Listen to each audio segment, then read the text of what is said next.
நன்றியுணர்வுடன் தொடங்கும் நாள் இறைவனின் ஆசீர்வாதங்களால் நிறைவடையும். இறைவார்த்தை: ஆண்டவரை நான் எக்காலமும் போற்றுவேன், அவரது புகழ் எப்பொழுதும் என் நாவில் ஒலிக்கும். திருப்பாடல்கள் அதிகாரம் 34 முதலாம் வசனம். சிந்தனை: ஒவ்வொரு புதிய நாளும் இறைவனை புகழ்வதற்கான ஒரு புதிய வாய்ப்பாகும். வாழ்க்கையில் மகிழ்ச்சியும் இருக்கும், சவால்களும் இருக்கும். ஆனால் சூழ்நிலைகள் எதுவாயிருந்தாலும் இறைவனின் அன்பு மாறப்போவதில்லை. நன்றியுணர்வோடு நாளை தொடங்கும் இதயம் இறையாசீரை அதிகமாக அனுபவிக்கும். இன்றும் குறைகளை எண்ணாமல் இறைவனின் நன்மைகளை நினைத்து புதிய நாளை தொடங்குவோம். செபம். அன்பு நிறைந்த தந்தையே, இந்த புதிய விடியலை எனக்கு தந்ததற்கு உமக்கு நன்றி கூறுகிறேன். நாளின் முதல் நிமிடம் முதல் என் இதயம் உம்மை புகழட்டும்.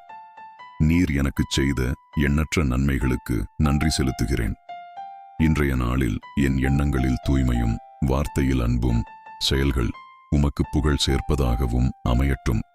சோதனையில் விசுவாசத்தையும், வெற்றியில் தாழ்மையையும், எல்லா சூழ்நிலையிலும் நன்றியுள்ள இதயத்தையும் எனக்கு கற்றுத்தாரும்.